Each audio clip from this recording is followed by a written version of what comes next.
What's going on, everyone? I'm just a typical, average American here today to react and learn about what being knighted actually means. What does it actually mean? This is actually a topic in the United Kingdom that many, I'd say most Americans are really familiar with. Americans are very aware of knighting, people getting knighted, especially, in the modern day. A lot of celebrities, like Elton John or Sir Elton John, Anthony Hopkins, and I don't know, Paul McCartney, a lot of like really important people, don't get me wrong, really, really accomplished people, but that's kind of how Americans view it in the modern day, I think, as just celebrities doing achieving really incredible milestones in their career, and then they get knighted by the queen or now king if once they reach a certain point in their career, and then news gets over here to the United States, and we're like, oh yeah, that makes sense. That guy was pretty cool. But other than that, I don't really know what else goes into the whole being knighted process, what it means once you're knighted, what kind of privileges you get, what comes with that. I know, of course, you get the title of Sir Blank, your name,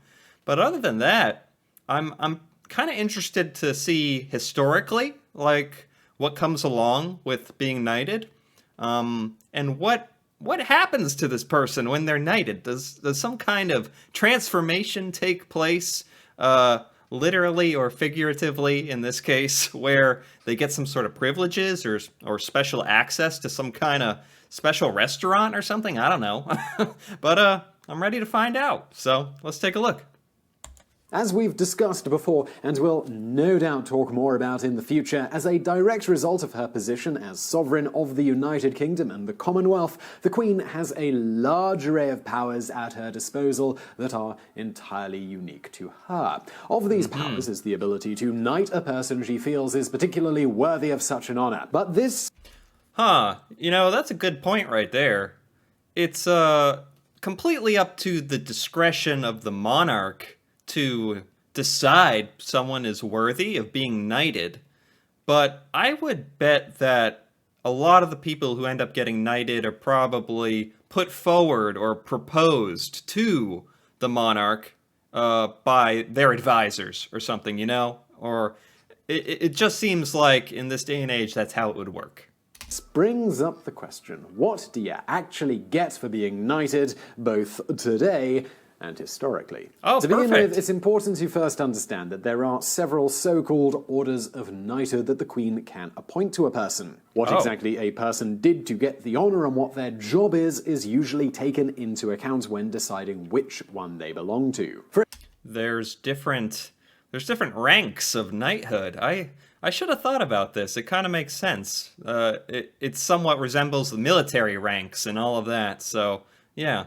I mean, Americans really have the whole visualization in their mind as well of the person comes, they kneel, the king or queen gets their sword out and taps them on the shoulder. It's all very, very cool. It's in a lot of movies, but I'm really glad that he's going to talk about, the privileges that come with it, past and present. For example, the Queen usually appoints members of the military or civil service to the Order of Bath, while people who do work in foreign relations will usually be appointed to the Order of St. Michael and St. George. By far the most well-known order, though, is the seemingly Bill and Ted named Most Excellent Order of the British Empire.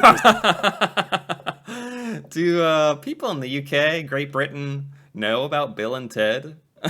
Because they like to use the word most excellent. Okay, I'm laughing a lot at that one because I happen to that joke really connected with me. Is often shortened to simply the Order of the British Empire. For this one, there are no specific criteria for appointment, and it's generally the order that members of the public will be appointed to. That being said, the Queen is under no obligation to appoint individuals to any specific order, and as the fount of honor, she is considered the ultimate authority in these matters. However, there is only one one honour noted to be given entirely at the Queen's own will. This is the Royal Victorian Order. All other appointments typically are made at the suggestion of specific government officials or royal advisors. Oh, there you go. A lot of this is based on suggestions, at least as far as what order of knighthood they're gonna be posted to. I didn't actually know that this was that complicated. It's kind of cool, though. I'm sure, this stuff has a pretty deep history.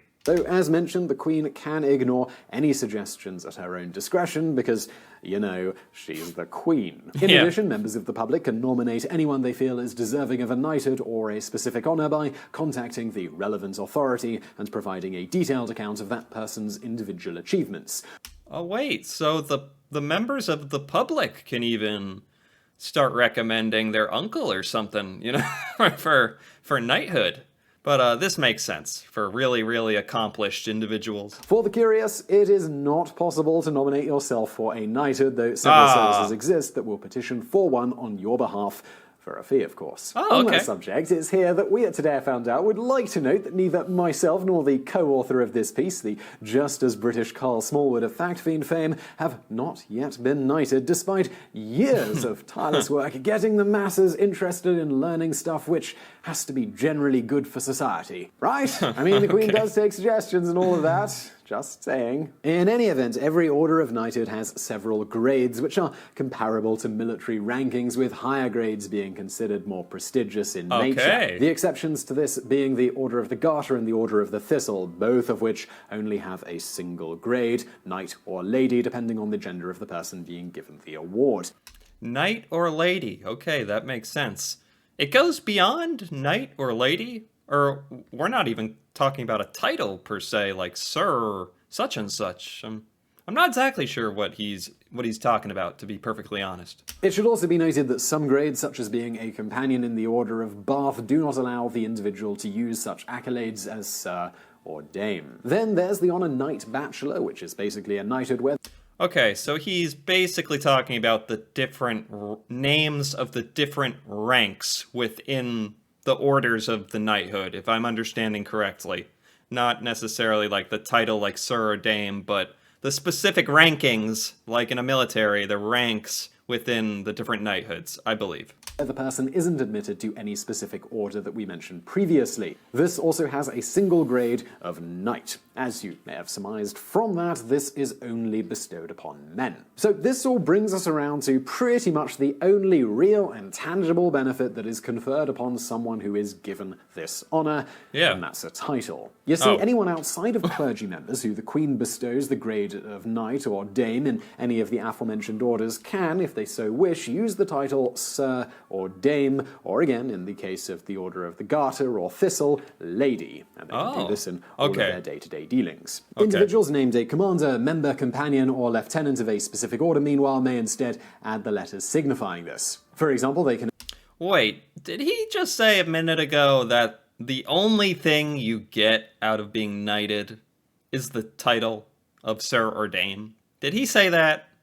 That would be really underwhelming. But still, monumentally cool to have it happen to you, but underwhelming from my point of view, because I want knights to have some sort of ridiculous power for my own entertainment. And add OBE, signifying the individual is an officer of the Order of the British Empire, or CMG, signifying the individual is a companion of the Order of St. Michael and St. George, to the end of their name. And if you're wondering, yes, foreigners can be given an honorary knighthood by the Queen, but they can't use the title Sir, Dame, or Lady, meaning they can't use the one and only tangible benefit of being knighted. Right. He's rubbing it in my face now that not only as a foreigner, I can't even use the title if I were to be knighted, but that's like the one and only that's the one and only benefit, and I can't even use it. Not that I'm going to be knighted, but hey, you never know. Come on. With the aforementioned lesser grades, they can add the letters to the end of their name if they want, but something like Bill Gates KBE, it just doesn't have the same ring as Bill. And yes, both Bill Gates and his wife Melinda have been given an honorary knighthood and a damehood. If either of them were to become British citizens at some point, it is usual for such individuals to then be able to officially use their titles, with the knighthood no longer being considered just honorary. On that Oh, wow. Oh, I would become a British citizen like that. Oh, like that, overnight. Give me the paperwork. If it means I can use the Sir title, oh yeah. Note, with the exception of a title, all of the other benefits conferred by a knighthood are intangible in nature, to the point that even a site dedicated to helping people receive such an award noted that the main benefit is simply a raised profile. Given, however, that a decent percentage of those knighted already have fairly high profiles, this is of little benefit to them. Yeah, that's a good point. Was this different back in the day? Like, if we're going back hundreds of years ago, being knighted had a tangible benefit. I think you actually were probably given higher status and therefore control over more things, or given things, and just, had higher status than other people, and you could, like, give orders to certain people and have control and responsibility over more things. But now it quite literally is just the title, and maybe that gives you like some cool points or some higher status. But like he said, if you're getting knighted, you're probably a pretty cool dude already. For those individuals. This is in keeping with historical precedent, with the title of knight throughout history being largely ceremonial in nature, especially in the United Kingdom. For example, as noted by Royal Collection Trust, the title in ancient times didn't confer any monetary benefit upon a person, since anyone granted the title of knight would, to quote them, be expected to have the financial ability to support the honour of knighthood, so that he could provide himself with arms, armour, horses, and the required number of armed followers to render military service to his sovereign for a minimum period each year. Wait, we're saying that if you get knighted, even back in the day, they basically expected you to be successful enough on your own to do everything, like take on the responsibility of being a knight on your own financially, because they're not going to give you anything. It's like, congrats, you're really successful, here's some more responsibility. And prestige, though. Yeah. That said, one historical advantage to being a knight is that if you were captured in battle, you'd in all likelihood be set up in relatively nice accommodations and then ransomed, rather than potentially slaughtered as the common folk were. Although, if it was obvious you had a good deal of money or powerful connections, it didn't really matter if you were a knight or not. This captain-release ransom system was pretty much par for the course for the... He keeps coming up with good points for why you should be knighted, and then immediately, like... immediately like comes up with the logic to prove why it's actually not that important to be a knight.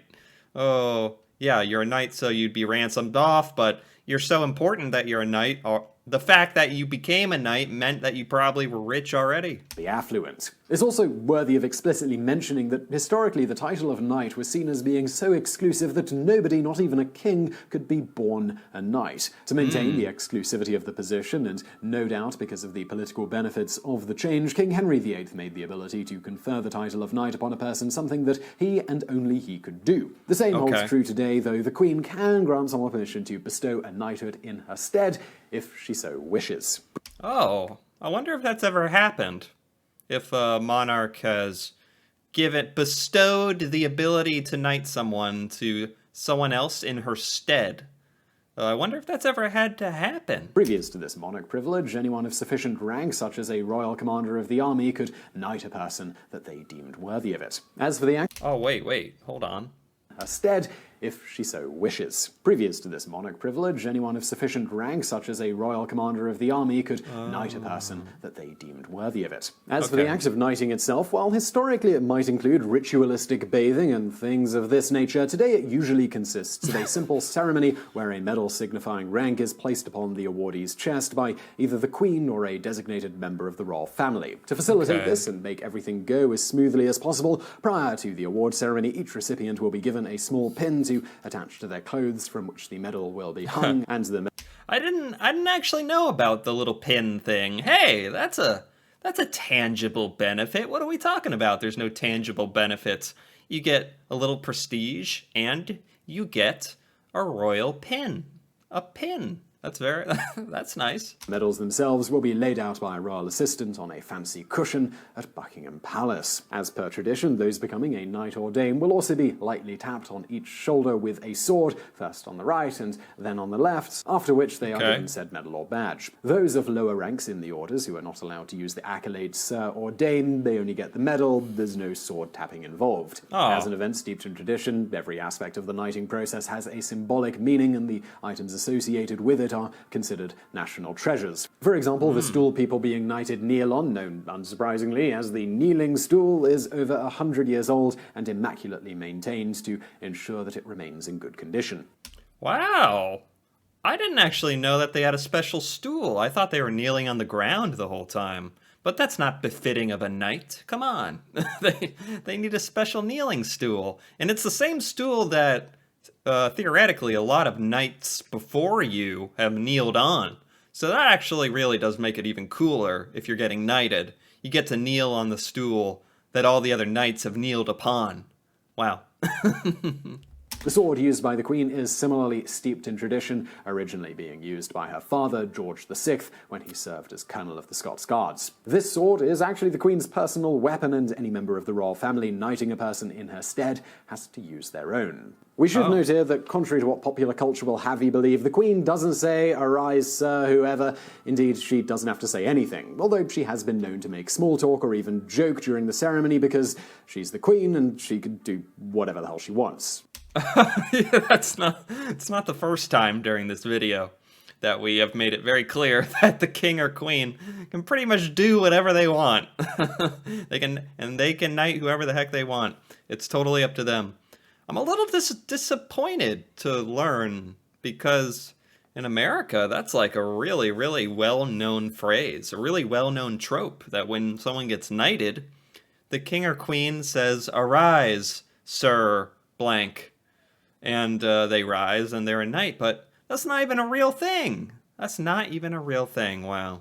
Quite literally. If you want to learn more about that, do check out our video on what powers the Queen has, combined with our video on diplomatic immunity. It's truly fascinating. Indeed, the extent of this means that she could use that sword to lop off the head of the person being knighted, and technically she shouldn't have any trouble getting off scot-free. However, if she actually did this, the reality might be a little different than what the laws of the land strictly dictate. I hope so. It is worth noting, however, that this would take something of a genuine revolution, as the Queen actually still retains an amazing amount of power over the laws of the land and any changes to them, as well as the ability to dissolve Parliament and even appoint whatever Prime Minister she would want. Another thing we'd like to... Yeah, maybe the monarch does still technically have a lot of traditional power and stuff, but one, they know they would never do that. That would just be like a huge insult, inappropriate move to like assign the Prime Minister themselves just because they technically can. And I'm sure laws would immediately be enacted to change all of that if that fragile little trust was broken. Point out is an aspect of ancient knighting processes that has sadly been lost to history, and that's the slap. You see, at one point, before being knighted, a person would be expected to stand there as the person knighting them slapped them across the face. Sources... This sounds made up. It sounds like he's about to say, "just kidding." But I don't think he is. I think it's real. He wouldn't be saying this. A royal slap. Why would you get slapped as part of the knighting ceremony? Man, they should add that back in. That'd make a great YouTube compilation of knights getting slapped right beforehand, man. Vary on what exactly this was supposed to signify, but the general hypothesis is that it was more or less a show of dominance by the person administering the slap. But whatever the case, to sum up, being knighted by the Queen disappointingly does not come with a fiefdom and peasants to work the land, nor any such tangible award. Indeed... Yeah, now we're getting into the stuff I figured. You know, if you're getting knighted and slapped, you get slapped, you get tapped with the sword, you're a knight. And I figured, maybe you're bestowed some peasants, some goats or something, some cattle and countryside to, go along with your new title. But that's all. If that ever did exist, it's long gone. Does not come with a fiefdom and peasants to work the land, nor any such tangible award. Indeed, you don't even get a custom sword, though we do know of at least one person who was knighted who went ahead and got one made anyway. That would be Sir Terry Pratchett. However, the laws of the UK mean that he cannot carry it around in his day-to-day life, despite, being a knight. So What? You know, that should be a law. They should bring that one back. If you're a knight, in the modern day, if you're a knight, you get to carry a sword legally. By God, come on. So, all you get is a title and a bit of added notoriety, potentially providing some small intangible benefits like allowing you to get a table right away at a fancy restaurant when all the commoners have to wait in line. I like this guy's jokes. But that is a tangible benefit. Come on. I'm laughing because it's kind of true. You probably would get a pretty good seat. Get a good seat at the restaurant because you're a knight. That's something. It's something. So now, if you do happen to have Sir or Dame before your name, you probably need identity protection more than most. Oh, wait. This is just a sponsored segment. Is that the end of the video? Oh, bonus facts. Into some bonus facts. While considered by most to be a great honour, knighthoods have been turned down in the past, with some sources claiming around 2% of the roughly 3,000 people singled out for a knighthood reject the honour. Notable people to do this include John Cleese and David Bowie, who reportedly turned down a knighthood twice. Usually the reasons for turning down a knighthood are not made public, and we only really know about them because of a Freedom of Information request that the BBC filed a few years ago. Huh. Turning down a knighthood. I mean, that's a pretty badass move. For one thing, that's like the ultimate, like, no, you're not knighting me. No, thanks. That's just like, whoa, power play. But, of course, the real question is why? Why? If you have that much disagreement with the whole institution of the monarchy or something like that, you just disagree with the whole thing, basically. Nothing personal. And now for another bonus fact. A knighthood can be revoked or annulled at the Queen's discretion if the person in question does something decidedly dishonourable and unbecoming of a knight. Yeah. An example of this being Anthony Blunt, who served as the Queen's art advisor until it was revealed that he was actually a Soviet spy. And now for another bonus fact. Ed Sheeran was injured by Princess Beatrice after she attempted to jokingly knight him with a sword at the behest of singer James Blunt at a party. Apparently the princess does this all the time for partygoers with her father, Prince Andrew's ceremonial sword, though Ed Sheeran is the first person that she's injured doing so. Okay. So I really hope you found that video interesting. If you did, That was a bonus fact. If ever I heard one. Wow, that was really good. That was by Today I Found Out. Oh, you're at 2.99 million subscribers. What if by hitting subscribe I put them over the edge? Oh, I didn't. Unlucky. Well, I did like that video. Wow, that was really good. A lot in part because the presentation of the video was so excellent, but also the information was pretty much exactly what I was looking for. The benefits of being knighted was one of my most prominent questions in my mind. Like, what do you get out of it? In the modern day, what do you get out of being knighted? Anything? Any special membership or something? You get to have an access key to Buckingham Palace or something? The bowling alley? No, apparently you don't get anything except a little pin, which is nice. And you get, the most obvious thing. The prestige, the title of being a knight. And if you're a citizen of the UK, you get to use the title of Sir. And then your name, which is pretty cool. I mean, in America, for sure, the title of being knighted, someone who's been knighted, it's not even anything that has to do with the United States at all. And even we still hold like a really pretty high amount of praise and respect for someone who's been knighted. Like, that would make any American be like, oh, whoa, really? They must be a pretty incredible person. And usually when it's being talked about in the U.S., it's some kind of celebrity or someone in the arts that is really famous anyway, and we're just like, oh, yeah, I can see why they're knighted. But there's probably a lot of people who have been knighted that I don't even know about for all sorts of different reasons, not just for being an actor, But the whole thing is pretty fascinating. It's one of those ties to the old world that still exists today. It's one of those old things, historical things, being knighted. that is still around, and that is like one of the most cool parts of it, I think, to me. The fact that this relic of the past still very much, this tradition still to this day, really cool and very much happening. So, yeah, pretty cool. Anyway, if you thought this video was pretty cool, feel free to give it a like or leave a comment. And if you're interested in more videos like this, me reacting to the UK, Great Britain, the culture there, things there I have never seen ever before, feel free to subscribe for more. And until then, thanks for watching, and see you next time.